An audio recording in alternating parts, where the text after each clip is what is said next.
Spawn On Me is the premier podcast spotlighting people of color. Every week, we talk news, what we've been playing, and tell you who's invited to the cookout. Our show is all about talking about gaming through a prism of blackness, because we are the culture. Welcome to Brookago, y'all. What the deal be, everybody? Hey, what's going on, everybody here in Brookago? This is Kahlief. This is the Spawn On Me podcast. I'm hoping you're all doing well out here in the world, out here in Brookago, out here in all the places where you get everything done. Make sure you're washing your hands, washing your butt, because that is what makes it work when you're out here in the world. Making sure that you keep yourself safe, making sure that you are doing everything you need to do to keep you and your family COVID free, because that is what happens out here in the world of now the new COVID. The new COVID. Is it the new COVID? It's not the new COVID. It's still the same COVID.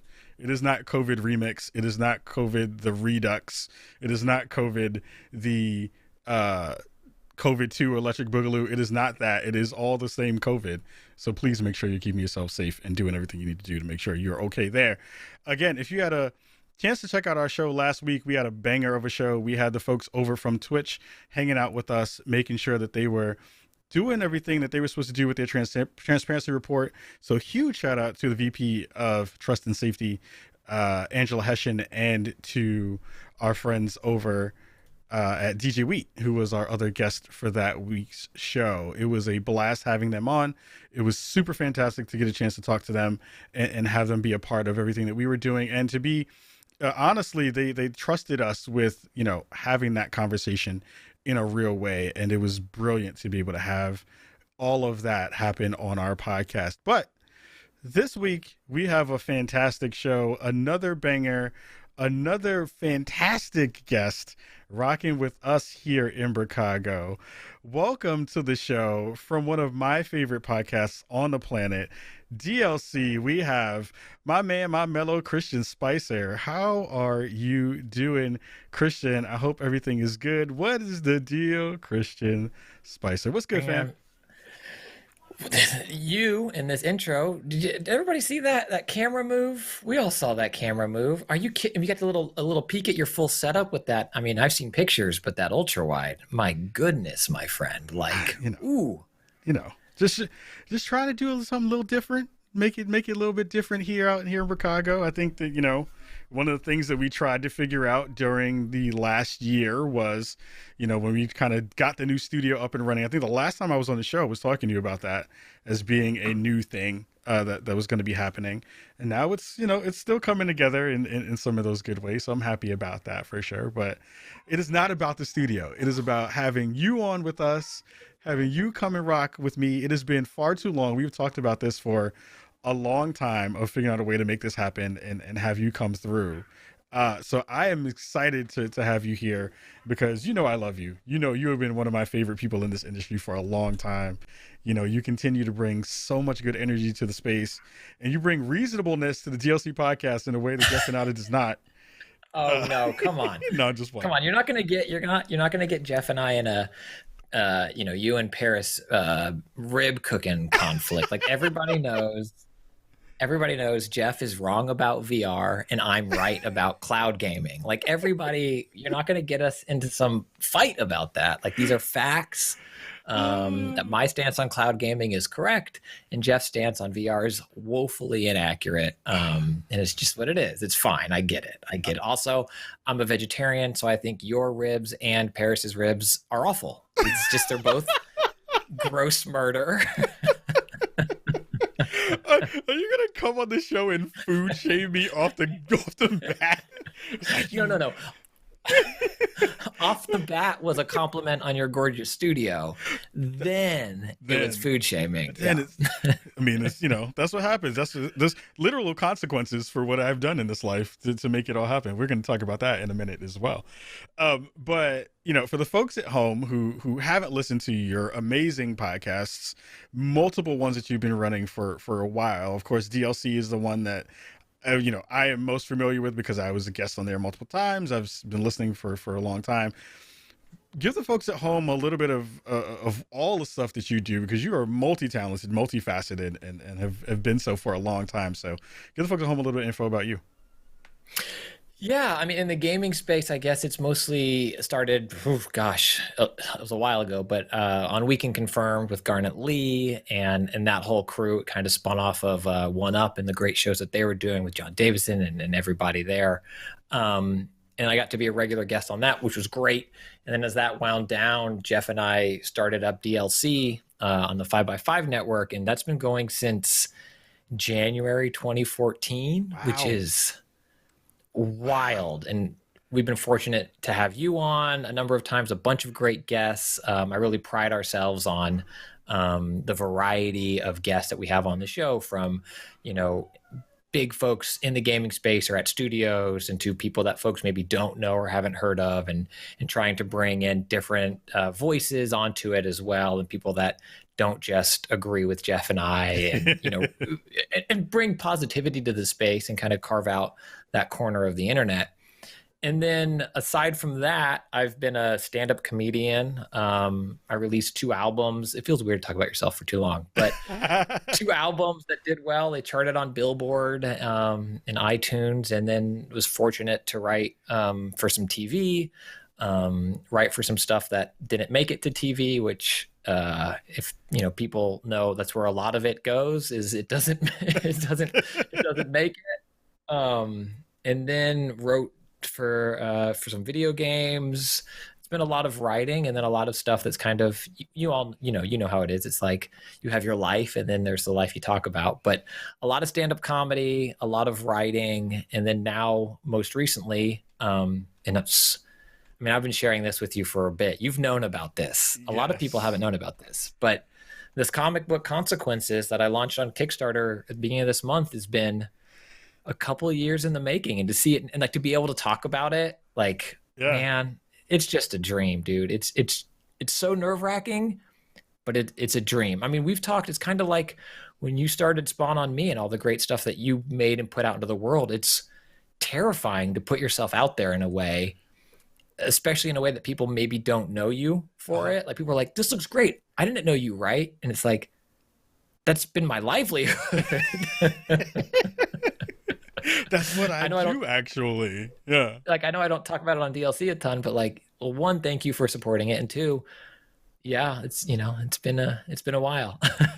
I mean, the beauty of all the stuff that you've done in this space, in multiple spaces, which I again find super fascinating, because it's not easy to balance so many different talents together and also be really good at them in multiple layers. Like, it is not easy to dabble in the podcasting space and then be good on a stage and also write jokes and make sure that people laugh and do all those things together.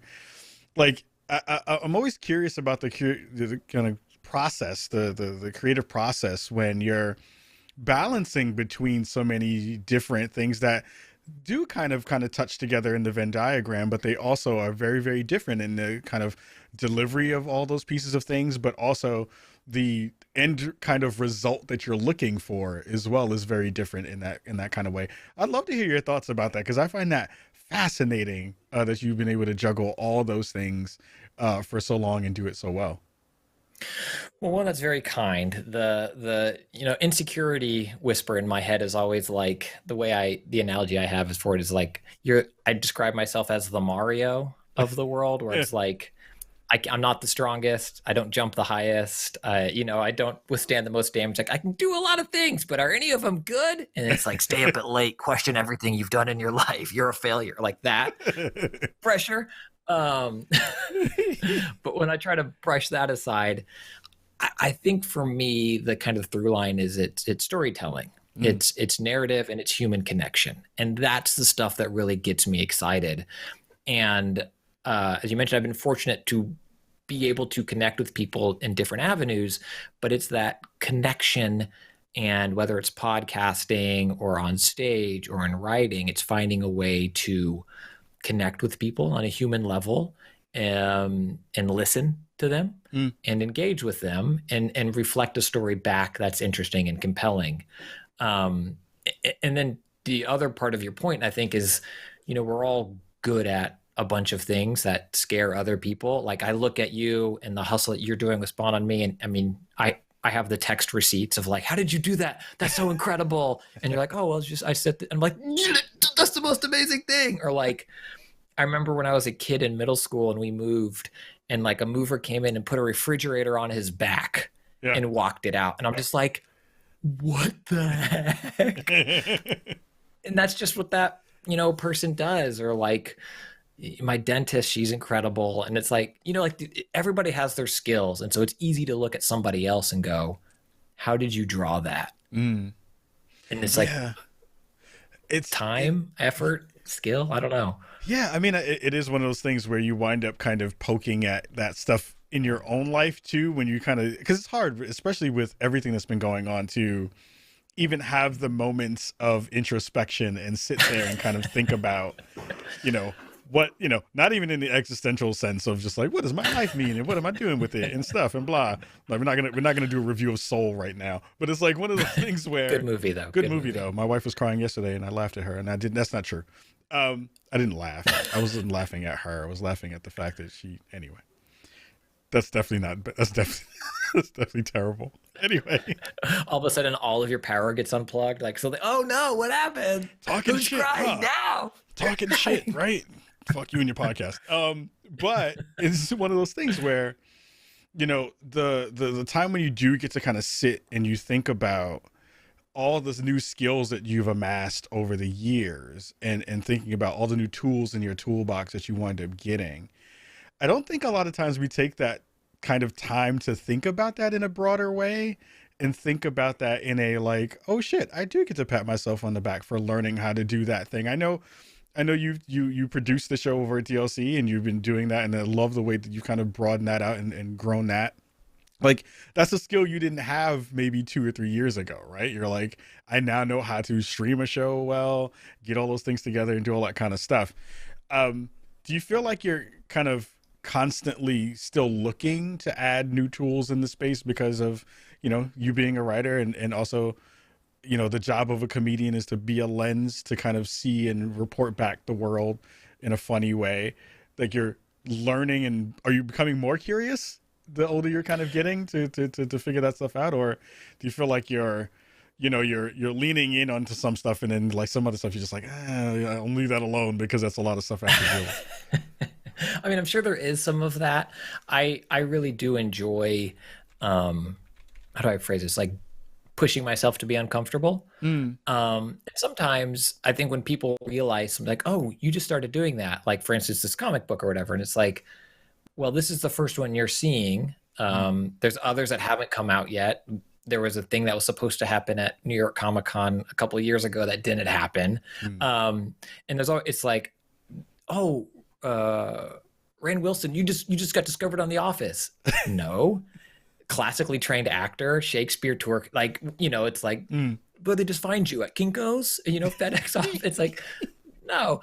But I really like learning new things. Like in college, I ran track, and my coach, would have a thought that like, anytime you're comfortable, you're not where I want you to be. And it's like, getting outside your comfort zone is something that I think has kind of stuck with me. Cause I think whether it's, cancel culture, dare I say it, it's like, if you're comfortable with it, there's learning to be done, and I think oftentimes, myself included, I'm not saying other people only, but we forget that. It's like, oh, well, I'm going to go do DLC, and here's this routine, and it's what it is, and it's fine. And we have this audience, but how can it be more than that? How can we be more open to other viewpoints? What are we missing? What aren't we doing right? How can I be a better writer? What book can I go back and read? Well, I know how to do that. I wrote on TV for years and whatever. Okay. But that was 3 years ago. Like, What can you do to be better? What are the new voices? What are the new technology? And the shorthand for all of that is, what are you doing? Because I want to copy it. Oh my God. I mean, well, this is all just like, I remember the day when I was like, all right, we're going to dump everything out of OBS and XSplit and restart and do it all over. And how much is that going to cost and all the other stuff. And I remember it was a show from a guy named, he goes by just the name Rosenberg. And it was, he's done weird stuff. He used to be on New York radio. He's still on New York radio. And then he started doing stuff with the WWE, and he started doing all this other stuff that was like all kind of just like all over the place. But he had this really cool show that was in like a faux basement, had all the stylings of what a really, dudely basement would wind up being. But it was just really clean in the way that it was presented and all that kind of stuff. And I was like, I was like, no one is really doing that in the podcasting space for games in that way. How do we kind of figure that out? And this is my Frankenstein's monster of some of that stuff, which you can have. Just come over and just hang out and just live here, and then you can have a studio too and just come through. But I love how your mind works like that. Like to see that, acknowledge it, and then make it your own. And then also the topics and conversations that you dive into. I think on DLC, we've tried to carve out our space of the gaming world of like, we'll critique a game if it's not good, but it's a positive show. Jeff ends every show with think about what you put out into the world and make it a better place. And that really is a mantra that we try to have. And I love the part of the gaming space or just culture. I don't even want to say gaming because it's not that's putting it in too small of a corner, but the cultural space that you and Spawn on Me have taken on and recognizing, and other folks too, I'm not saying there aren't other creators doing great things in this space, but recognizing what's missing and how talking about it is so important and listening is so important and doing it well. This is just me being a fan of yours now, but like, I mean it's really inspiring to see, and to see the great things that folks are doing and seeing people that you've inspired over the years that are like, I want to be like that. And, building up this space into what it is, because oftentimes there's so much negativity out there and the trolls and that very vocal stuff that makes it seem like everything's awful, but it's not. There's a lot of good out there. So I love it when we're all lifting each other up, even if it's, about who makes better ribs. And it's funny. And thank you for sharing that. I really do seriously appreciate that, because I have looked up to you and your work that you and Jeff have done for a long time. Like you, again, Weekend Confirmed was a very big part of why this show exists. I ran up on Garnet Lee at E3 some years ago and told him so, and he, we were all, a couple sheets to the wind at that point. It was definitely one of those "I love you, man, I love you too, man" moments, because I love the fact that Garnett will cry. But it is one of those things where I told him, and I was like, "Look, my show wouldn't be here without you." He was like, "No," he was like, "Your show is here because it deserves to be here, and that's the thing," and all that kind of stuff. And it meant something to me for that to be a part of that conversation, because I've look up to him and to Andrea, and you and Jeff in that way of like leading that charge of having really smart, interesting, fun conversations that don't just gloss over the actual stuff that's happening. And I love that DLC has dipped its toes even more in the past couple of years into those waters too, to say like, we're going to use our platform to talk about all those kind of other issues that a lot of folks may not necessarily want to dig into. So, kudos to you all for doing that work. I think that that's important. And I think, not shying away from it makes the space actually better, especially when, you brought on folks like me and Sharif and Cicero and a whole bunch of other folks throughout the years that, our platforms at the time were smaller, and now we're growing, but it is one of those things of like, you gave us a good push, right? And that helps us to just get in front of more people to be able to have these larger conversations. So it's a part of the work, and I appreciate the fact you all are doing it. Well, thank you. I mean, I think that's one of those things about getting in or out of your comfort zone, where part of it is, Rolodex is such an archaic term. No one has that anymore, but your contacts on your phone. And the same when I was fortunate and I ran a very popular comedy show at the Upright Citizens Brigade Theater. It was here in LA. We also did it in New York. We toured it through colleges. And so you always try to book the best show possible, but then there's always stuff that happens, right? Like somebody falls and it's like, who can I text? And then it was that moment of realizing that like the who I can text were all 5 of me's. And like, that's a problem in and of itself, but also like, how did it get to that? Like what unconscious biases did I have that put it in a place where that is what I is, or like is what I is where I was in terms of who I interacted with the most or felt the most comfortable reaching out to, and what could I do to change that? And it wasn't going to be like, and I'm going to add Sarah Williams. Like, that doesn't do it. You know, it's not like, and I've deleted Brad from my contact. Like, that doesn't do it. But I think it's being aware of it and then trying and knowing that I'm nowhere there, you know, like it's not like done. Thanks. Yeah. All right. I'll talk to you later. Thanks for this show. It's so weird, man. But that's where I think it's important to push. And from that, or if I'm running, you know, mileage on the weekend, it's like, well, do I feel good? Probably not going fast enough. Yeah. I mean, I was in a clubhouse room like maybe a month ago, and there was a conversation around diversity and inclusion, and the usual players were in that conversation that are in my Elon, Mark Cuban, you know, just the clubhouse regulars. Kanye was there at that point. He was talking about cryptocurrency. You let him on stage to talk for a little bit. Yeah, and I was like, Kanye, you should come up. We want to hear what you have to say. You know, I want to know what your thoughts are about cryptocurrency and diversity and inclusion. And he was like, how, Ka? You don't have the answers, Ka. You don't have the answers. And I was like, I have all the answers, Kanye. Okay, so that was Kanye. Thank you for that. Thank you, Kanye West, for joining the show. Coming up on stage. I can't front, though. I would love to be the person who cuts his mic just once. Just like, yo, I cut his mic. It was me. I did that shit. And then he'll spend some money and have me ethered. It'll be the way it'll actually happen. Yeah. But I think that I love what you shared there, because I think that that's important. I think a lot of folks don't. They get hung up on, and we'll talk a little bit about this with some of the stories of I'm going to borrow some of your verbiage, stories of the week. That's going to cost you $1,000. Oh shit! Sorry. All right, we're cutting the show. Yeah, we don't have money. Well, I can sell you this crane that I got in this corner. Hey Jeff, we got a crane. It worked. Easy trade. But I think a lot of people find that all of this work and all these conversations that there is an end destination, and there isn't.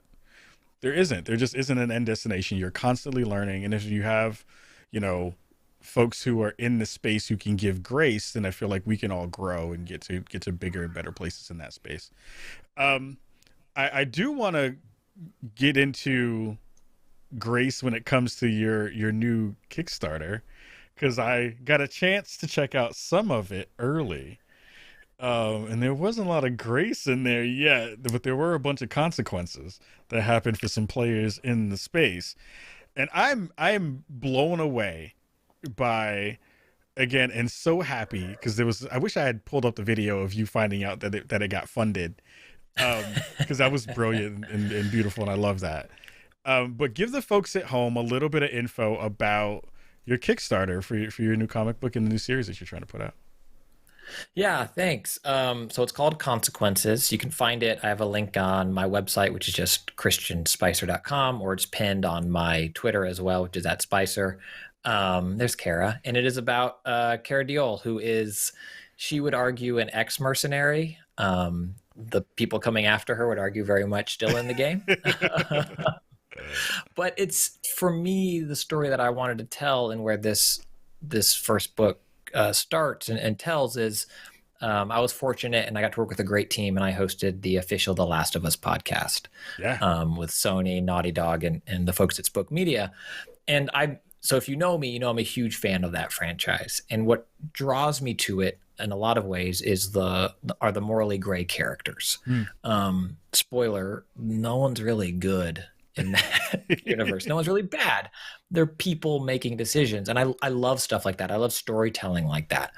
And I love comic books. I've been a comic kid my whole life. On the Kickstarter, there's a picture of me meeting Jim Lee when I was a little guy, and I got X-Men #1 signed. You mean this picture?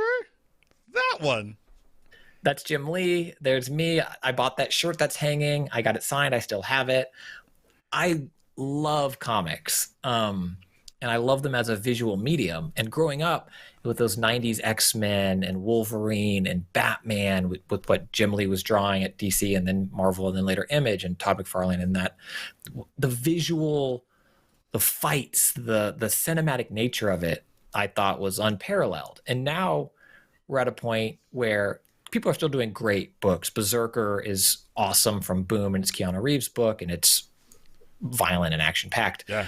But I found a lot of that great action was now happening on screen. It was the hallway fight in Daredevil. It's John Wick, Atomic Blonde. So I wanted to do a book that reveled in its action, still had something to say, and talked and focused on characters that live in that moral gray area. And so that's what Consequences is. That's Kara's story. She was the best at what she did. She did some stuff. And she has to reckon with that now. She has to understand what she did before. And while she can't change her past, like the tagline, she can't change her past, but she can confront her future. And I mean, you've seen some of this stuff. It's like the team I was able to work with on this. So Eduardo Mello did the illustration. He's worked on Fantasy Flight Games, Marvel, and DC. Lauren Affey's the colorist, and she's just incredible. She colored Witcher, Five Ghosts, Spider-Gwen, among others. Taylor Esposito of Ghost Glyph Studios did the lettering. He worked on this small book for a time called Action Comics. I don't know if anyone's read those or knows what those are. Lana Bashinsky, who was just a great guest on DLC in general and a great podcast get. If you can get her, she's fantastic. Yeah. But she did an original charcoal work of the cover of Kara, which is just exquisite. I shared it on the Kickstarter. I think I posted it online too.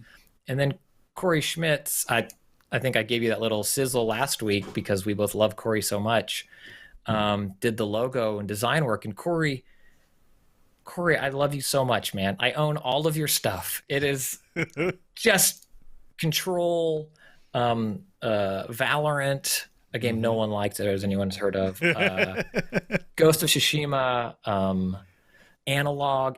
So getting to see this come together, like the script has been a while in my head, and then getting it on page and refining it. And again, pushing boundaries where writing for TV, I'm comfortable. I know how to do that. I've done that. I've been fortunate. I've done that. I'd love to do more of it. I'm not on a show right now. I'd love to be staffed on a show again. But learning the comic muscle and working with, and like talking to friends like Sean and Frank in the space, and I only use first names there because I wasn't, you know who you are and I love you, but I didn't want to call you out if you didn't want to be publicly called out. So it's just phenomenal to have those people, and another first name only person, Mark, who's been great in helping along the way and mentoring. And so to see it come together and to put your baby out there and then do it on Kickstarter, it's the scariest thing. Like that video, man. So I watch reaction videos and I think we all kind of roll our eyes at them. It's like no one likes Spider-Man Homecoming that much. And they're like falling out of their chair. But I was just doing a rinky-dink Lego build stream, basically just testing out my setup in the Elgato Epic Cam to like do a tabletop view. And then I'm like, I guess I'll plug the comic. I have this Kickstarter. Here, I'll just pull it up so you can see. What? And it literally happened. It just blew me away. And so the book is funded, but you can still go support it. This weekend, I'm going to be putting up some stretch goals and have some cool stuff in the work. But mostly it's the book. I want people to be excited about this book. People ask, oh, it's issue 1. What does that mean?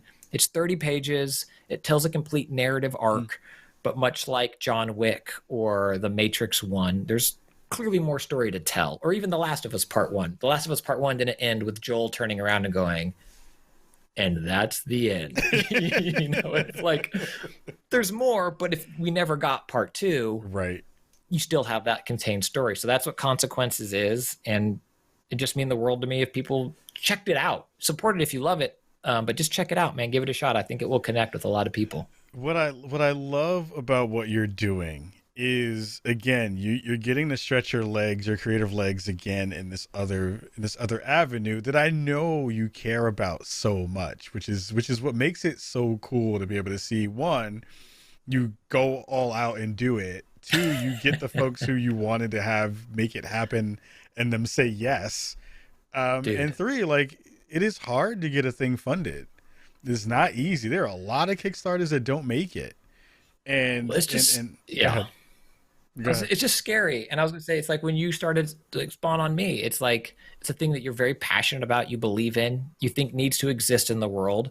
But there's a difference between telling your friends at the bar or online when you're playing Destiny, like, I'm gonna do this thing, and then like publish. And the folks at Kickstarter, I should say too, have been awesome. Like That's great. if you're thinking about launching like, it's scary and it's hard, and I'm not going to say it doesn't consume your life when you do it, but they've been phenomenal. But it's intimidating. It's especially doing something that people, it's not like I started a Patreon for DLC, you know. It's like this new thing, and it's terrifying.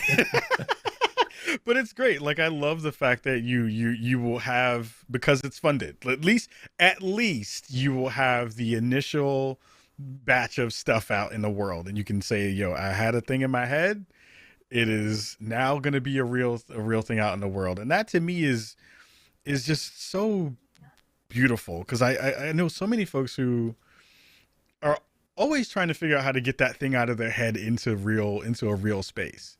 And I know how many times I personally have, like, this is the only thing that I've ever done that has been successful in any real way.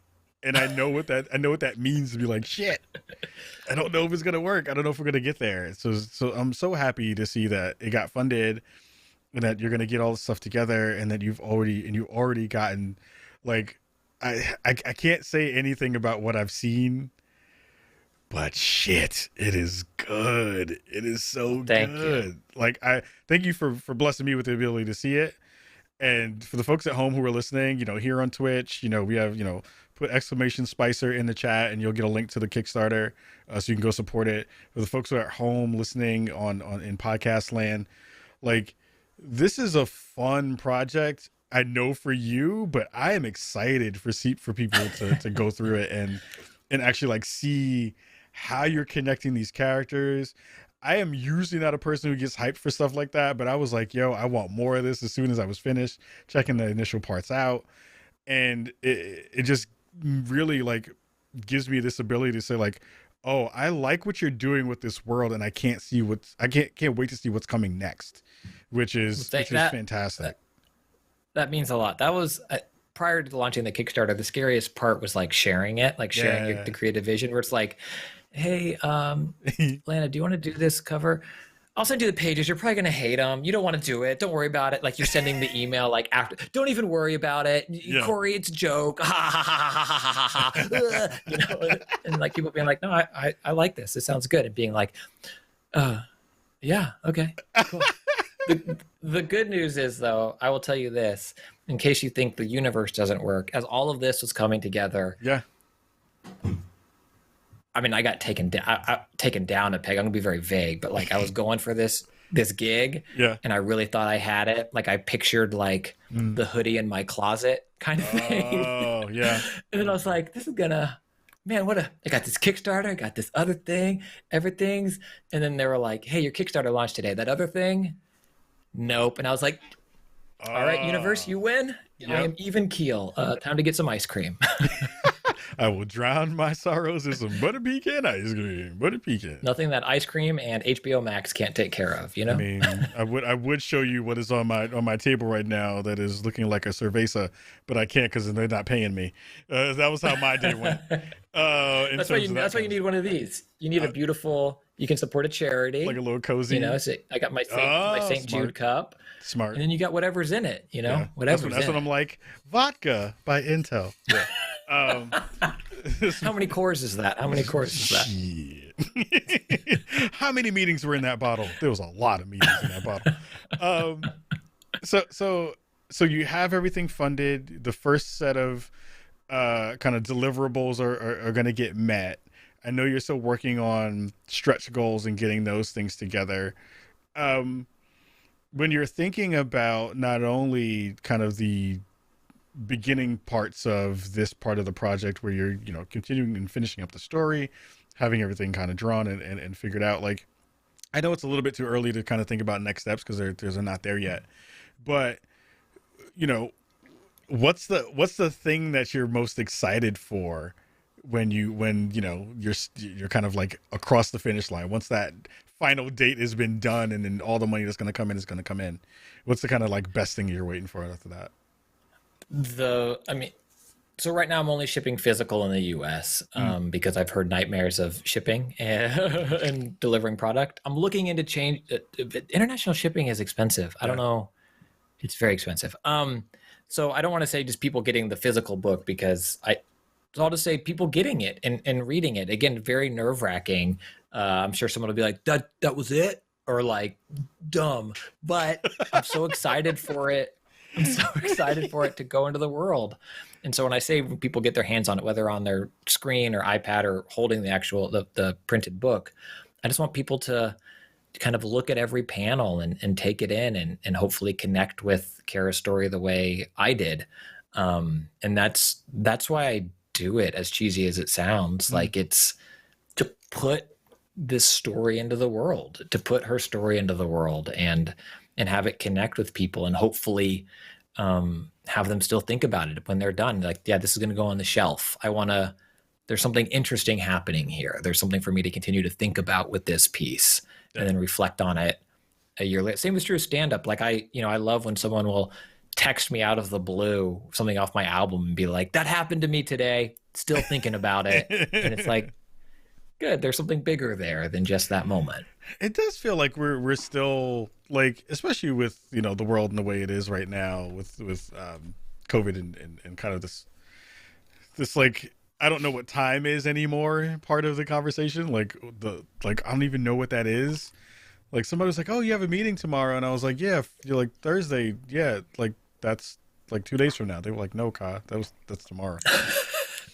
I was like, oh my God, like, what is time? But I think what I'm trying to poke at is, when we're thinking about getting that thing to someone and delivering on a promise, it's one, like you said, nerve wracking. And then two, it's not done at that point, right?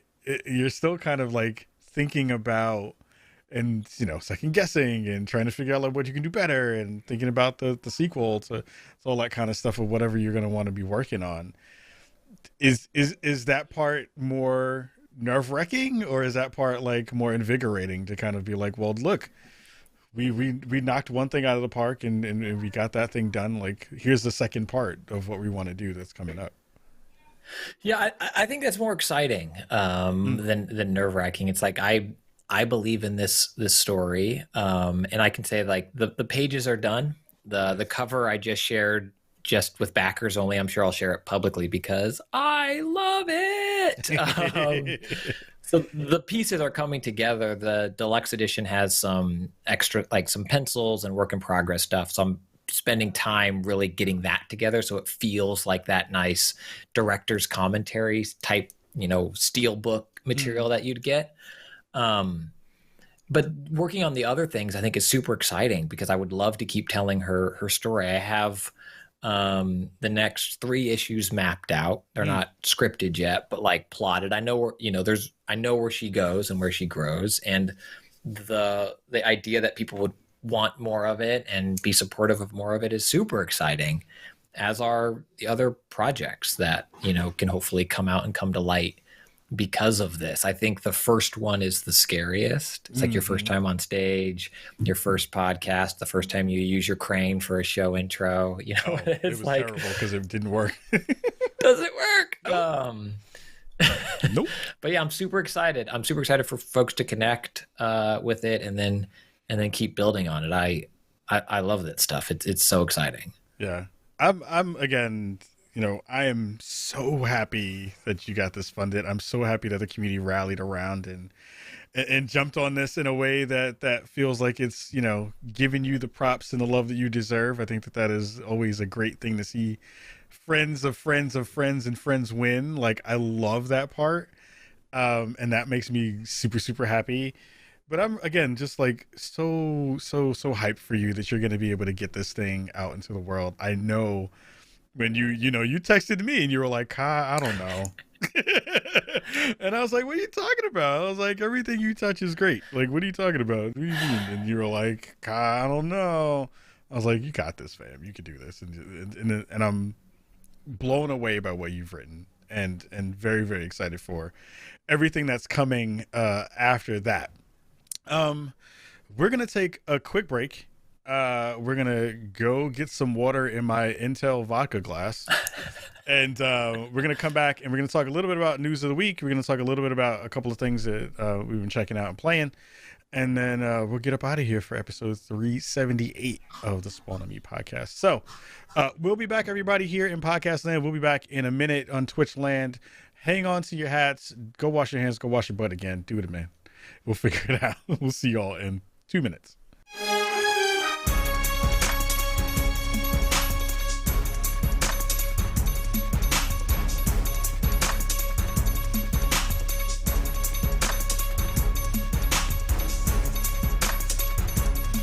We are back here on the Spawn on Me podcast. I'm your host, Kahlief Adams, rocking with y'all. If you missed the first half of the show, you missed Christian telling us all about his life, his love, everything that he has brought to this wonderful planet. So make sure you go check out the first half of the show. We are rocking with Christian Spicer, man of many, many talents, man who is the co-host of DLC's podcast, did one of the most best fantastic podcasts around The Last of Us, which I forgot to ask you about, but it was super dope. And I saw that it was on the top of the charts like every week, which was fantastic and brilliant and amazing, which was super, super cool. And he's got a chance to talk about his Kickstarter that you, again, will check out in the show notes of the show this week for sure. So, Christian, there's a bunch of stuff that's happened this week. Lots of things that are great, some things that are not. And we're gonna not talk about the great things, actually, because they are few and far between. But we are going to talk about a couple of things that popped up during this week that I would love to hear your thoughts about. I was on Twitter earlier today in the land of tweets, and the land of tweets is mad at me. I don't know why, because I just spoke some truth about what I thought, and the land of truth was mad at me. So there's a conversation around NBA All-Star. He's never been an All-Star.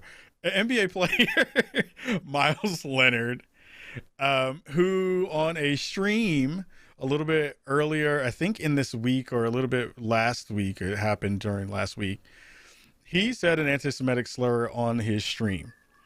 There was a lot of conversation about what that means. There's a lot of conversation about the ramifications of that. We've seen in the past 24 hours or so multiple things that he's been connected to: FaZe Clan, the Miami Heat, Astros, which was a sponsor, have all backed away from Meyers and his ability to not understand words that he is saying and then say them out loud for everyone to hear. He released a statement that we're going to show in a second, where he says, I'm deeply sorry for using an anti-Semitic slur during a live stream yesterday. While I didn't know what the word meant at the time, my ignorance about its history and how offensive it was to the Jewish community is absolutely not an excuse, and I was just wrong.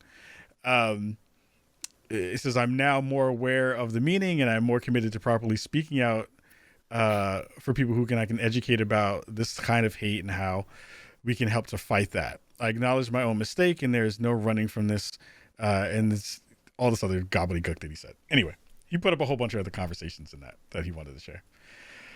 The kind of most interesting part for me about all of that sentiment and all of that statement is I didn't know what the word meant when I said it.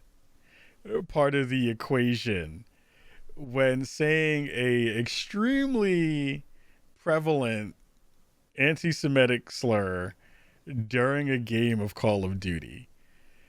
So the part that is the wildest for me, and I talked about this a little bit on Twitter earlier today, and people were not happy with me, was the conversation around not only why this was important to talk about as a thing, but also how do you kind of like broach a conversation like this in an apology where you talk about not knowing what the hell you just said out loud.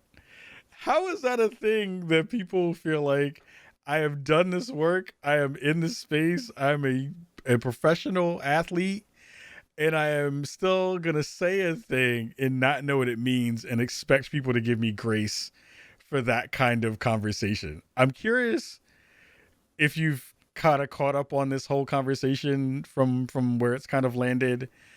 And I'd love to hear your thoughts about where we go from here when it comes to that kind of thing. Yeah. So, I mean, I'm not going to project and speak for others. I'll just speak for myself. Sure. I certainly have said things I regret. I certainly have said things in the past that, looking at them now, I wish I didn't say in the past. I'm going to butcher this anecdote, but it's beautiful and wonderful, and I should learn it for real. But it's in the Beastie Boys documentary, which I believe is only on Apple TV Plus. I'm really good at plugging other things like that. It's on Apple TV Plus. You can get a free subscription if you buy a new device. But in that, they talk about this moment where a person stood up and called them a hypocrite. Yeah. Because they're talking about like women's rights and equality and stuff like that. It's like, how can you say that now when you made all these songs before? And the reply is, I'd rather stand here today a hypocrite than the same person I was all those years ago. I love that. Like, yes, bad stuff. Like, I've changed. I've grown. I'm constantly growing to become better. So I want to acknowledge that. I'm sure there's something that I've said in the past that is wrong and insensitive. I'm certain there has to be. Times change. However you want to wrap it, doesn't change the fact. In this instance, if you are going to, in my opinion, if you're going to say something in anger to someone, if you don't know what the word you're about to say means, don't say it. Like that's the one I don't believe you didn't know what it meant, but like, this is an insult. I'm not like, you wonderful person. You wonderful person. I had no idea what that, like, it's mean. It's mean. I don't believe you that you didn't necessarily know what it meant. You might not have thought like, oh, I guess it really upset a lot of people, but it's mean. Right. Full stop. Don't say it. Don't say it. Just don't. Just run a clean stream if you need to, the thing that killed me and it was interesting. So you have the incident that happened. You had him saying the word on stream. There's a moment where there is a pause where you go through the mental math in your head of like, what really mean thing do I want to say? And let me run through the like flipboard of like, well, here's the thing I really want to say, and I don't know which word it is. And I've seen this happen in real time with people where people get flustered enough and they have so much anger that they're just like, they don't know what actual thing they want to say. So they blurt out the thing that is the closest to what that could possibly be in their head. And that's the thing that winds up rocking, right? And it's like, okay, well, you said this thing. Like, I've had it said to me in multiple times in multiple versions of like, all the N words and all the other versions of, all the kind of racist stuff you could say to me from people who were upset about a thing. And it's never been a thing that when I think about me as a 42-year-old man who has been doing this work for a long period of time, who's been a semi-professional for 12 of it in this space, who's been in multiple layers of angry, like righteous anger moments. I've never been like, that's the thing that jumps out of my body to say. It's never been a thing. It's never been a thing where I've been like, well, here's what I'm going to do to combat this thing. And I'm going to say this terrible word to convey how mad I am. It just doesn't happen for people who pay attention, who are adults. And I don't know how the conversation has kind of molded itself, especially online, where there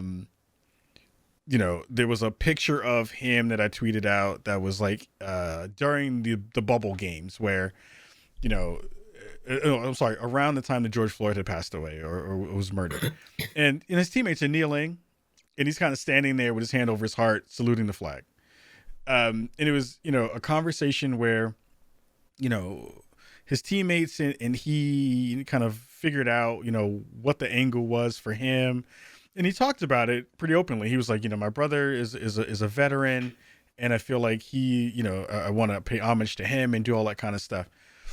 And the thing I shared today was, when you kind of stand up in a space where you're not necessarily being defiant, but the expectation is for all of us to have that MIB moment where we get the little blinky thing and we forget everything you've ever done, right? There's a difference between that and what happened with the conversation with Julian Edelman, who reached out to him online and was like, I don't know you, but sometimes when we say things in anger, this is the avenue in which we can kind of bridge the gap. Come over to my house. We'll have Shabbat. We'll have dinner. We'll basically talk that stuff out. He's extending the olive branch for him to kind of have this learning moment. And the sentiment that shared was like, I understand that, but that also feels like coddling in this interesting way that doesn't happen for a lot of other people. But it always seems to happen for some folks when they do the worst thing that you can possibly do, put out a kind of reasonable apology, and then everyone is like, well, blinky blink, nothing else happened anymore. And I'm like, but look at that picture of that moment where he's choosing to not kneel with his brothers in basketball arms. And I got so much shit for that today. It was amazing to see the conversation happen there. And see how that kind of manifests itself into so many other conversations about, BLM and the flag and, when should you kneel and when shouldn't you kneel, and how is that the same for this person and this kind of thing. And it just amazes me how the narrative always winds up shifting so quickly away from the actual incident to all these other periphery things that don't really actually matter. It's like, dude said a terrible thing publicly and said that out loud in front of a whole bunch of people on a stream, and he apologized. But the idea of like, I don't know the word, still said it, and then expect people to give me grace. Christian, I just don't understand it. I just wish that I could figure out what that means for people, because I feel like, and we're in this, and I'll pull it back in because I'm on a tangent. But no, go there. But the thing that I think is interesting is like, we live in a space now where, on the internet especially, because we are doing our jobs on the internet all the time, where you don't have to know a thing to say a thing proudly and loudly and still have people rock with it and be okay. Or with professional production values too. Like, that's another big thing. It's not like, oh, well, don't listen to, Mac or Brenda. They're clearly lying, because look at, it's great. It's like, that looks like CNN. That looks like my local ABC News. That looks like my local Fox News. Like, that's the real deal. What, they're saying must be real. And it's like, whoa, it's scary. It's scary. I think that's another layer to it. It's like, yeah, you can say whatever you want and it can look good.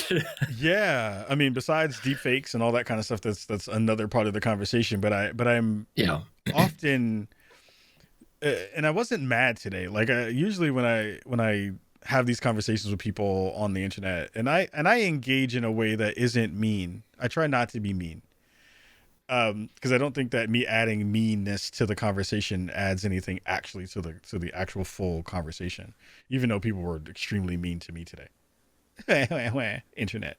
But it is one of those interesting spaces where we see, again, like, the idea of grace is a really important thing. I even said in the initial tweet, I was like, I appreciate what Edelman is doing, because we do live in a space now where there is no room for redemptive arcs for people, which I totally disagree with. I think that that's not a great thing for all of us as human beings, right? We need to be able to fuck it up and then sometimes find a way back home to a reasonable space. But we also need to be able to hold people's feet to the fire and say, like, yeah, you did this terrible thing. And also, you just don't get away with not knowing.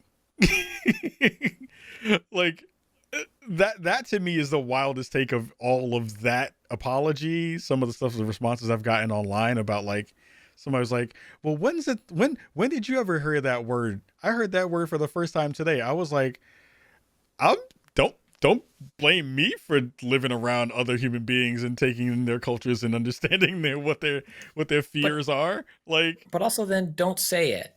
Don't right? don't if you don't know what it is, don't say it.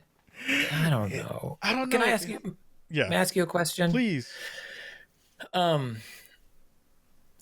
First comment, then question. Comment. I'm honestly surprised, in my opinion, that there isn't better crisis management than there is, because we do live in a world where, your genitalia could be on the internet in moments notice and you're a big star and oops, and how do you, or you say something off the cuff that is horrible. I'm not trying to dismiss it as not being horrible, but 30 years ago never would have made it out, and now it's very much out. And so I'm just surprised that, because we've lived in this world for a while now. This isn't, it's not new anymore. It's been a while now, and there is crisis management in PR and apology experts. And I'm not trying to throw any of them under the bus. I know they work hard, but I am surprised that it doesn't seem better. I rarely read an apology and thought, that's good. Yeah. and maybe there is no good way to say you're sorry. Maybe that's the rub. Like, what are you supposed to do? But like, I like reading. It's like parts of this. I'm like, oh, okay. But like, so I don't know. I'm curious. Like, I'm putting you on the spot. That was the comment. This is the question. Yeah. Like, do you have an apology? Like, what's your apology? Not for this. Yeah. But like, let's say, and Spawn on Me, episode 27. Right. Everybody's going to be going back now and listening. He did. Yeah. And you stepped in it and you did something or said something like, right. What's a good apology? Because I'm surprised there aren't better ones. Yeah. I mean, for me, and I've had that conversation with my wife often and a lot, actually, because she is very private. She is not really on the internet anymore, in the ways that we used to be on the internet together. With me kind of growing in the space and being more vocal, like the beauty of where I land with a lot of this stuff is that I've been fairly consistent, and I think that consistency has helped me to be less afraid of the step in a puddle. You've messed it up kind of thing. So like, if you go back through my work and you're like, Kahlief says something about white people, the first question that I have for most people is it true? Do you understand? Like, do you have the capacity to have the conversation to acknowledge or to do the mental math to say, is what Kahlief said untrue? Because when it comes to the conversation around race, especially, and I think, to be fair, if anyone were to, try to have that gotcha moment with me, it would more than likely be about something I've said about white supremacy, or it'd be something I've said about racism, or it'd be something that I've said about, any of those kinds of things. I am learning in real time how to be a better ally to other communities that are out there in ways that are, things are constantly moving and changing and growing and expanding. So like, if I've ever said anything or used a word, back in the day that was, if you looked at today's standards, was not the right word, the only thing you have to do is own up to that first. Like, that's the first thing, is like, hey, I fucked that up. I didn't have the proper language at that moment. I didn't understand the repercussions of what that meant for the people who were affected. I wish that I would have phrased that better. I'm learning to do better in the time that I can with the folks who I'm reaching out to help me kind of learn what that language is to be more inclusive. Like, all of those things I just said go into an apology and you're okay. Right? Like all of that stuff isn't hard. And I'm not trained. I don't have PR training. I'm a regular dude from the Bronx who has learned that all you have to do is put yourself in somebody else's shoes first. And wait a minute, I have that here on my sheet. It says, second thing to say is say that you're a regular dude from the Bronx. So you are trained, my friend. You might not. It's part 2 of the script. First off is I didn't touch that lady. Second is I'm a dude from the Bronx. Third is washing hands and wash butt. But Clearly. But I think again, it's not that difficult. Like, I don't think it's a thing, and I agree with you. It is really interesting to see so many people over so many years continue to botch that thing. The thing that actually makes me more upset is not the fact that their handlers didn't do the handling that they get paid to do.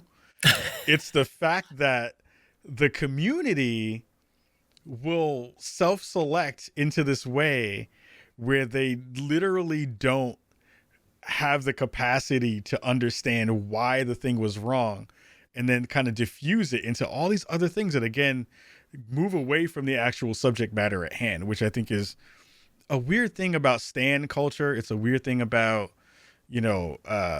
celebrity culture in that way.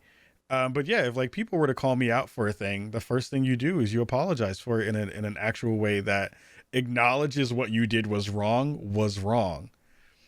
And I've never said a word that I didn't know what the hell it meant. Like, that's like school 101. Kahlief, what's that word mean? Oh, that's a word that means that. Oh, okay. Should I use that word? Nah, Kyle, you should use that word. Okay, I shouldn't use that word. It's not that hard. Yeah. But it's wild. I think, and having, not done it yet, I'm not saying there won't be a time, but to me, and I could have this all wrong, and maybe there's a PR expert right now yelling at in their car at me, but I think it's just a sincere apology. I'm sorry, I messed up. Yeah. And I'm trying to grow from this. Like, so I use that Beastie Boys anecdote all the time. I'd rather be a hypocrite today than the same person I was, 20 years ago. Or I really need to learn the actual quote, because I have the anecdote correct, but I should get the quote. And to me, I think that's what's important. Like, oh, I said that. I apologize. I sincerely apologize for saying that. Yeah. And I'm going to try to be a better person. And I hope that you'll stick with me on my journey to see that I mean it. Like, again, it's kind of what we talked about in the first half. It's like acknowledging there are other people, and bringing them in, and not this, I didn't know what it meant. Here's a deflection. What I mean is over here and also over here, and let go heat, or whatever. Yeah. It's like acknowledge, accept, and open yourself up to change. But it's my favorite thing. My favorite really weird thing that got sent to me today was someone, because everybody started to focus on the kneeling part, which I thought was really interesting too. So his hands over his heart and he's wearing the shirt. And I was like, but here's the thing that makes it interesting is, and we're going to move off of this in a second, is it's like if you were the person where you see everybody doing a thing and you understand the gravity of it, right? And you're like, all right, so all these folks are kneeling. We've had this conversation. I'm sure that wasn't a random thing that people just talked about and did right before the game. I'm sure that was a conversation that happened in the locker room. And I saw it was the thing that everybody was like, hey, everybody, we're going to do this. We already got the shirts. The shirts say Black Lives Matter on it. Now we're going to go out there. We're going to go kneel. And then we're going to do this other part. And Meyers was like, I'm going to take this moment to do something that has literally nothing to do with the act that everyone else is doing. Not even in defiance and not even in ignorance, just because I think that other thing is right. And so the person online was like, well, yeah, because, he believed in his country and that's what he wanted to do. So I was like, so you're one of the like scream hell yeah during a moment of silence people, aren't you? I was like, so you're one of those folks, basically, where you're just like, well, this is what the moment calls for. And I'm just going to go straight left with all of the stuff that I want to do because that's the way I feel. And I was just like, man, listen, Dr. Manhattan was right. Anyway, he's right to leave and he was smart for going. Good show on HBO, though. He is part of a very good show on HBO that's worth watching. Very good show. Extremely good show. If Dr. Manhattan did anything, it's give us a good TV show. Let me tell you, I love comics my whole life. Dr. Manhattan, love him on that TV show. Good guy. He was doing his thing. He was all right. He was a good guy. Some actually good news that broke this week. The folks over at .emu, folks who made the Streets of Rage remix or remake, a couple that happened. Maybe was that last year? Time is flying. I think it was maybe last year. It was early last year. It was like when 2020 was going to be everybody's year. It was supposed to be everybody's year. They came out with a new trailer for their new Turtles game, which looks rad as hell. I am super excited for this. I am a fan of not only the way that all the Ninja Turtle stuff is looking in this trailer, but it feels like, and we didn't play the audio, but the whole actual theme song is redone too. And it sounds dope. I am so hyped for this thing to come out in a real way that, all my all my childhood memories are flooding back in that way. What are your thoughts about this new Ninja Turtles game that's going to be dropping soon? I'm going to roll off cam real quick. I'm over here. I'm talking loud so that my mic still picks me up. I'm coming back. This is how I feel about it. This right here. Oh, wow. This is how I feel about it. That's amazing. Not only do I have it within arm's reach all day. Amazing. And I like Turtles in Time as well. But I was a Genesis kid. Yeah, same. The end of this trailer, where they showed it here. I'm just gonna look at this. This is it, man. The theme song is great, but that's it. It looks just like it. It looks just the way like the characters, like they run different. You can see a little bit of their. Oh golly, tribute games, baby. I'm in. I am. Come on, this is. I thought Pokemon. I don't know. Is this year? Did they give a date? Is it soon? Or is it 2022? For the Pokemon World? Oh, for this game? No, for this. I don't know. I don't know if it's going to be dropping. It's got to be dropping this year. I don't think you put that out and that's not dropping this year. Oh, gosh. It's Game of the Year. I thought, it looks real good. 4-player. It looks like April and Splinter are going to be playable. Like, they're doing it right, man. Mm-hmm. They are. Yeah, I'm in. Which was your turtle of choice when you played the arcade version of it? I was as a 90s angst kid, it was Raphael. As a guy who wanted to be good at the game, I always thought Donatello had like a 2-pixel longer reach. You're not wrong. I think you're actually right. Because I was like, I'm smacking the hell out of stuff from way across the screen. It feels much better to do it that way. Were you Donatello? Were you Donatello main? I was a Leo dude. Because I felt, Leo personality wise was closest to me anyway. I was like trying to be on the straight and narrow, telling people to get their shit together. Keep it in line, folks. This is the way we need to do this. I think looking back at it, I think Michelangelo actually had it right. Like that dude partied all the time and still got his work done. Like everybody else. Everyone else is obsessive over it. Yeah, he's surfing, he's eating za all the time, just living his best life, still kicking shell. Everybody else is like, we need to train. And he's like, whatever, natural talent coming through. Like, it just makes me think of the movie and that really, really bad picture of the old costume that just ran through the ringer that was on the internet. I need to find a picture of that somewhere, but like, I'm very excited for that game, not only because it feels like they're hitting the nostalgia right, but because it feels like what .emu and I forgot the name of the other squad. Tribute Games. Yes, Tribute Games is they are nailing these remakes. Like Streets of Rage was fantastic. I don't think people understand how good that game was, and if you didn't get a chance to play that, you should go back and play it. It's on Game Pass. It's on Game Pass, yeah. And it feels like they're going to continue to do this now. The thing I'm wondering now is like, if they're getting these IPs in this kind of way, what's next for them? Like, what game would you want to see them tackle next with the kind of pedigree that they have in the space? And I'm like, there's some good meat on the bone for games that are in there. Like maybe they do a Simpsons game. They bring back a Simpsons game. Everyone in the chat is like X-Men, like do the X-Men game over. So you can just have that one scream that you heard in every arcade, which was amazing. You were like, oh, there's an X-Men cabinet in this arcade because that scream is there. I'd want to Spider-Man, because Spider-Man was great back in the day, good graphics, but I think it was a Sega joint. Someone call me out if I'm wrong. But the thing about Spider-Man in the arcade game is that your health was your timer, and I found that so frustrating. Like, it was, all arcade games were pay to win to some extent. But like some games, there's cheap hits in all these brawlers. Like, you're gonna get cheap hitted all the time. Yeah. Cheap hitted. That's the best way to say that. Cheap hitted. I'd like to apologize. I didn't know what that word meant when I said it. They're going to be cheap hits. But Spider-Man, you literally could not, like, your health was just constantly going down. Yeah. So I would love to see, and I think tribute games are folks that were at Ubisoft and worked on Scott Pilgrim back in the day too. Oh, yeah. I'd love to see that pedigree do, this is it. Into the Spider-Verse. That's what I want. Ooh.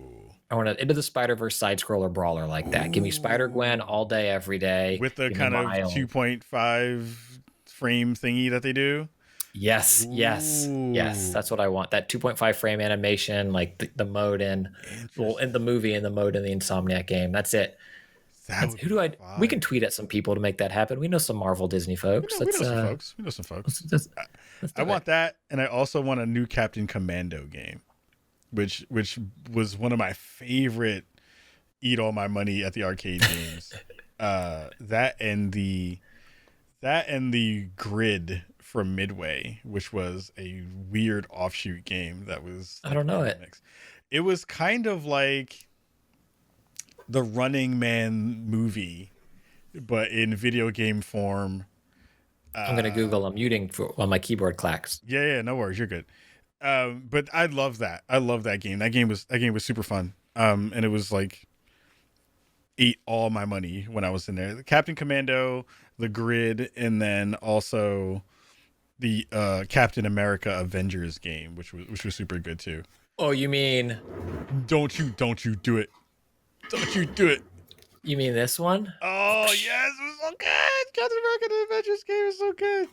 Data East. So good. So my favorite of those actual games, like if they weren't doing a reimagining, I love, and I have this one too, but I'm not going to roll and get it. I've been obnoxious enough. Capcom's Punisher is one of my favorite from the time. And it's available. That's the thing. It's not even available anymore. Arcade One Up, I love you.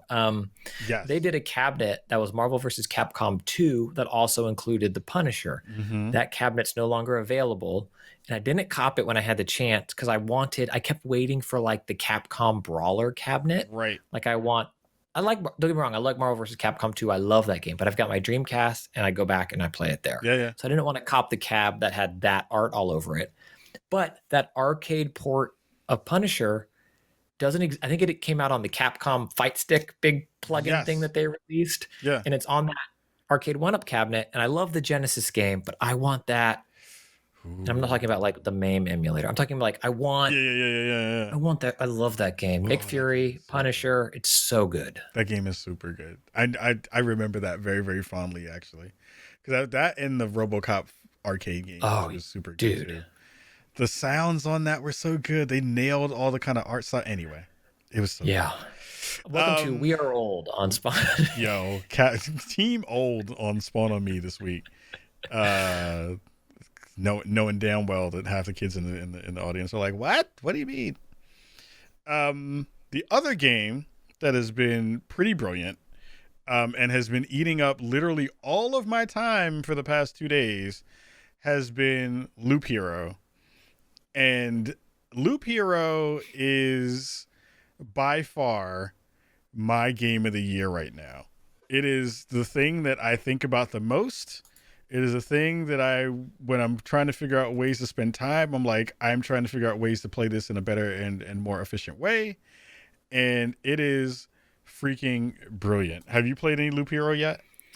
I have not. We had Lana on DLC, like the episode that's out right now, and she had played it and she was raving about it. I've only heard the best things, and part of me's like, I cannot play it. I already have, we say on DLC, too many games. I already have too many games. I can't, but I hear it's so good. You love it, don't you? Oh, it's so good. Because it's one of those things, and we talked about this a little bit earlier in the show, where it is still that, like, I'm bouncing between so many different things, still trying to find the thing that's going to hook me. And, you know, I'd seen a whole bunch of streamers play it. I was watching Professor Broman play it and watching a couple other folks kind of check it out. And at first it's overwhelming because you have all this stuff on screen and you're just like, this forest and there's rocks and there's all this other kind of stuff happening on the screen and I don't know what's happening. And there's cards on the bottom and there's all these stuff that's on screen, but people are fighting and they're not even doing anything. Like the people who are like playing it aren't even touching anything to like make it do a thing. And I'm like, what is happening here? It is so weird. And then I got a chance to play it last night. I started last night, did a stream for the first time with it. And I had this crazy build that was like this vampirism build because that's a part of the stats that you can roll in it. And it just clicked. It was a thing that I did not expect to be like, oh, well, you know, this is gonna be kind of corny. I don't really care about the art style. I don't care about the lore. And now I'm looking at it and I was like, this is brilliant in so many different ways because it feels like you have autonomy because it's a roguelike. You know, you're getting some of the random rolls that you get because of RNG, but I think that the RNG that you wind up finding yourself kind of trying to figure out and balance between while also trying to figure out if you're going to do that one more loop, that whole gameplay cadence feels so good. And I don't know at this point, like what else is going to kind of take my time at this point. I'm feeling like there were other games that were in the mix that I was like, well, I'll come back to that and I'll jump back in on that and do that. I'm all in on Loop Hero right now. We're just like, all right, I don't care about Avengers anymore. I'm not going back to that. I'm like, I'm not going to go. When I'm frustrated with Mortal Kombat, I'll play this. It feels good. I'm excited to hear your thoughts whenever you do get a chance to kind of mess with it. Yeah, I wonder if it's going to catch you in that way too. I'm sure it will if I give it time, and that's the thing that I don't know. Like, there's so much, and like you look at Steam and things coming out of early access, and I'm blanking on its name right now. There's the game that's like it's not Symphony of the Night, but it looks a lot like it. Mm-hmm. That has been in early access for a while. It's coming out the end of this month, coming out of early access. It looks so good. I'm still stoked for Outriders. And then I've gone back to Fortnite. Like, really interesting. Jeff gave me a hard time because I said it like this. I was like, ugh. But like, it's. We talked about it a little bit before the show. It's like, this was I think today, the 10th. Was the last day I was like in an office for like the last gig I had. Yeah. It's been a full year, and it's like Fortnite's clean. That cable skin is real nice. Mm-hmm. I like the experimental modes, like the basically crazy taxi mode. They had like this dogfight airplane mode that runs for a while. That's real, and it's just we can get it. We could, you catch up with friends, and maybe you get a top 5 finish, and then you focus, and maybe you get a victory royale. Destiny is really good still.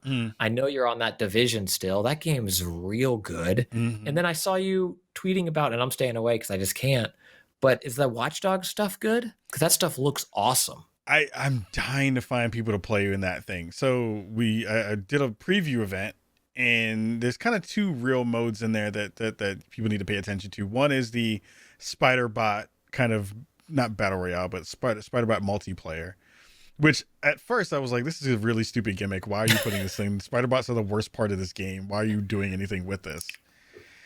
And it actually is super fun. Because it is a really small arena, super quick, get in and get out kind of fighting in it.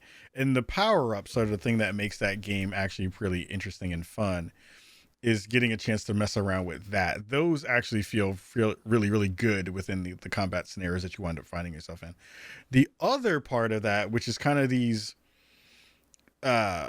cooperative, bigger missions that you wind up doing with a group, those are really cool, but they're super hard.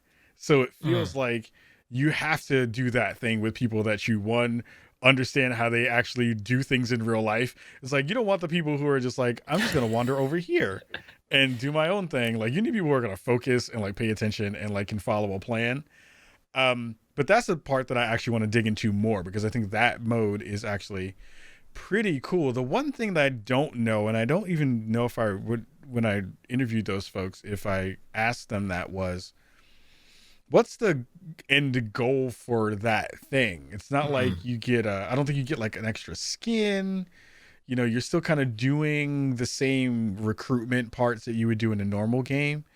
I guess those people maybe become parts of your squad for you know, the offline game.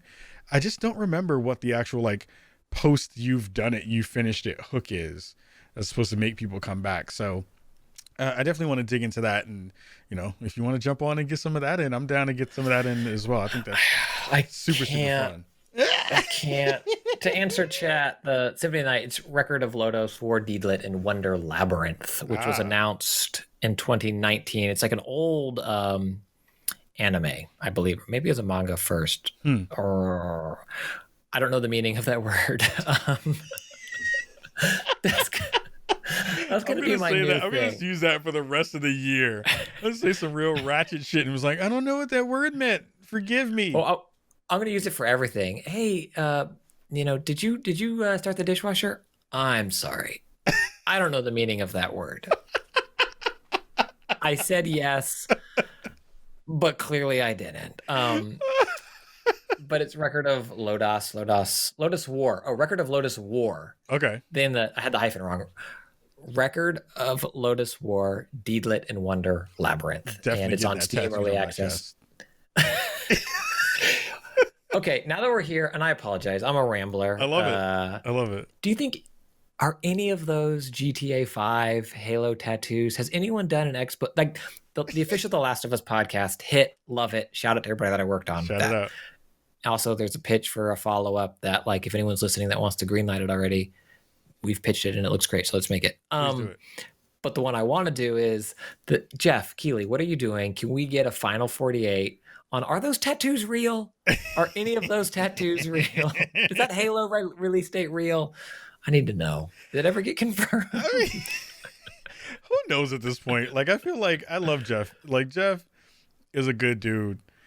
I also think he's a part of the gaming Illuminati. I think it has to be a thing where he just knows all the stuff like 4 years in advance, and he's just holding all of it. So next Game Awards, Jeff, blink twice if any of those tattoos that those folks show it. Who was that? Was that Phil that came out on stage? Who had like the GTA one? I think a Halo 2 release date. Like, it's not moving, and it was like a tattoo. I mean, the only person I think who actually got a real tattoo was, oh my God, EA. He used to run EA. Little dude. He went to go run a soccer team after that. Oh my God. And then yes, Phil Harrison? More. Phil Moore. There's a lot of Phils. There's a lot of Phil Moore, but then I think of Phil Moore and I think of Nick Arcade, which is a whole other Phil Moore. Anyway, I'm definitely probably got his name wrong, and someone in the chat, please let me know if I botched that. Anywho, I hope it's real. I hope it's a real thing. Man, that would be great if it was. I need that. I totally forgot what we were talking about, and I apologize for that huge tangent. I mean, I forgot what that word. I don't know what that word means. Is the other part of that conversation. Last story for the show is one of my favorite games that is no longer with us. Paragon is the third person MOBA that was the thing that was the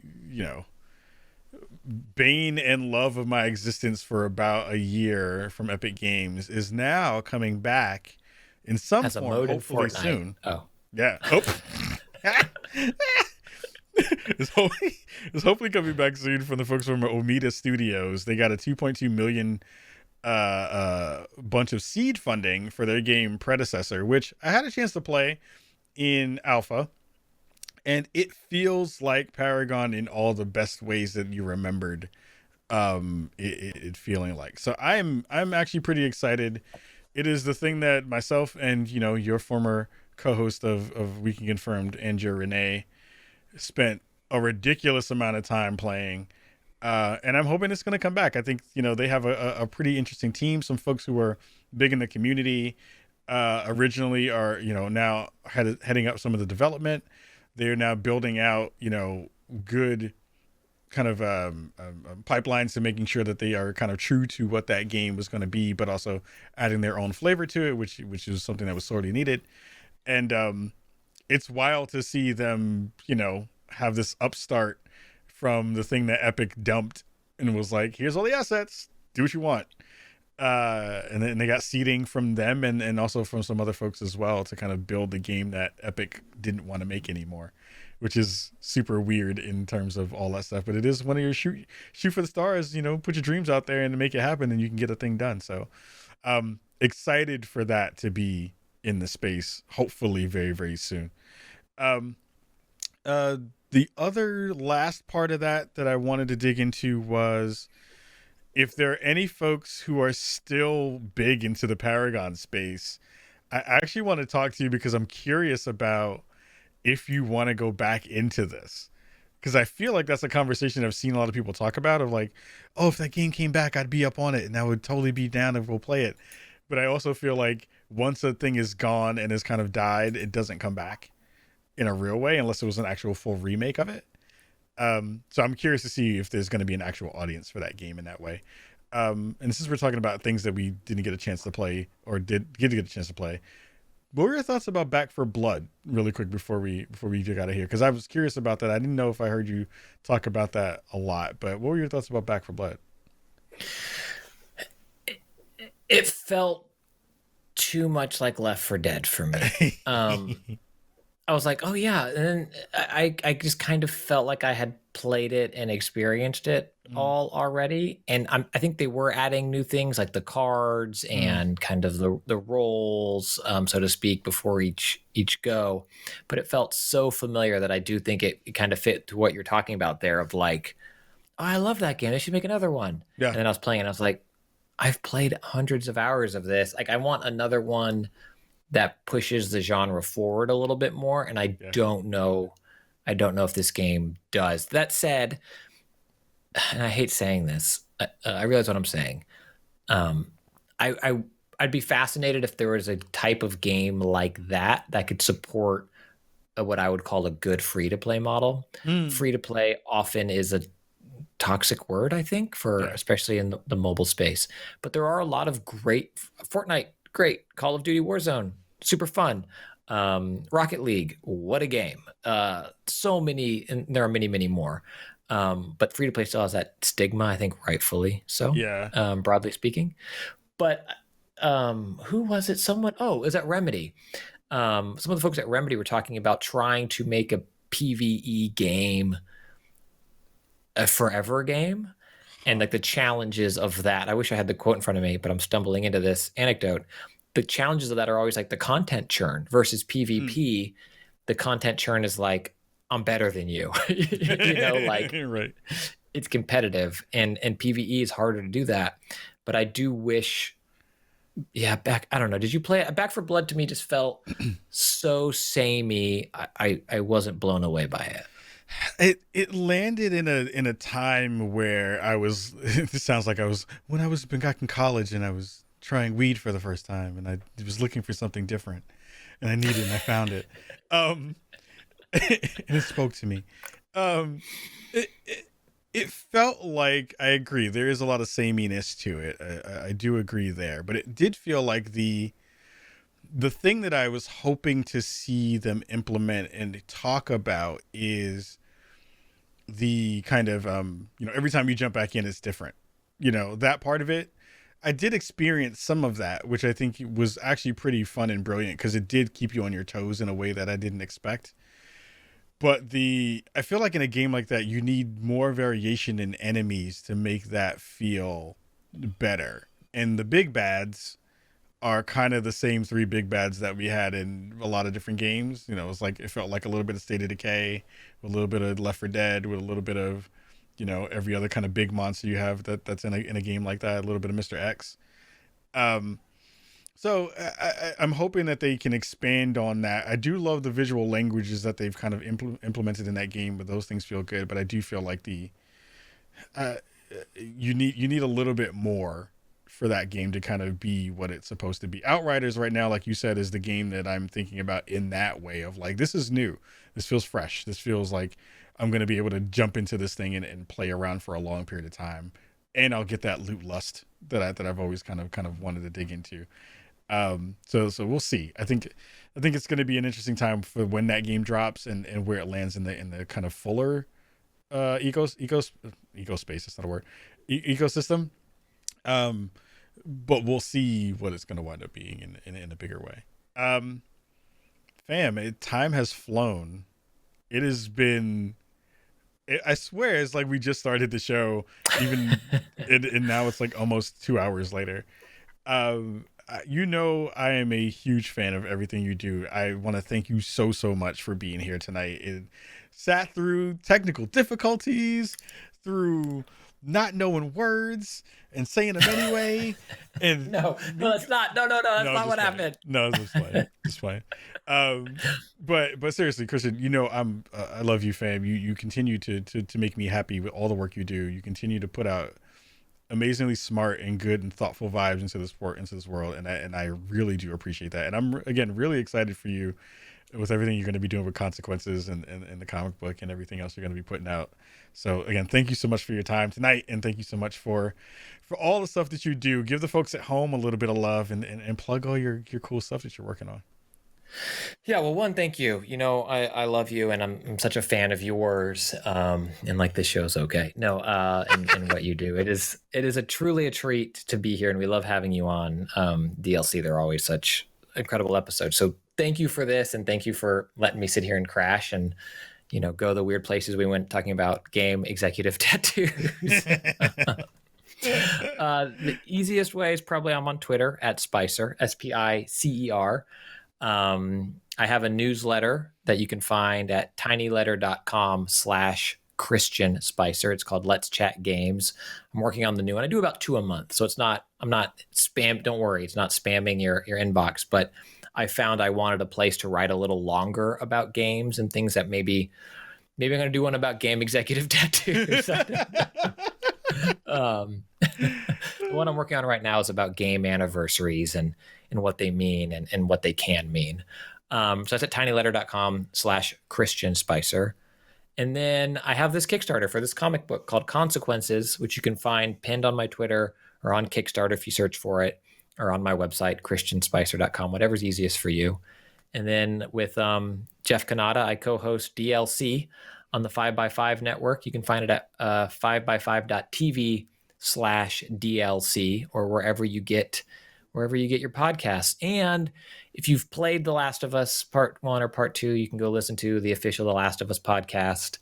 Let them know you loved it, and hopefully we can do some more cool stuff in that space. It is brilliant and fantastic, and I'm infinitely jealous because you have all my favorite people on that show.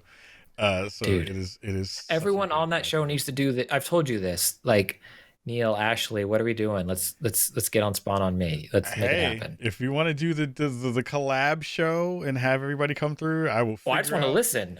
You do it. I'm just here as a fan, man. I want to listen to those episodes. All right, folks, you all heard it in the chat and on the internet and in the podcast land. We'll rally the troops in a nice way to make sure that we can let folks know to come on the show and come hang out with us. Everybody, this has been Spawn on Me. No post show this week because vMix crashed and I got to go fix the edit. This is going to be fantastic. So again, thank you for being here this week and every week. We have a fantastic show next week with Trinidad Hermida, who is the D&I head from Niantic. So we'll be talking a little bit about Pokemon Go and all that good stuff next week. Give Christian some love. Go follow all of his stuff. Make sure you go check out the Kickstarter as well. And if you're in Twitch land, we're going to go raid some dope folks. And if you're in podcast land, we'll see you all here next week. Much love to you all, and peace.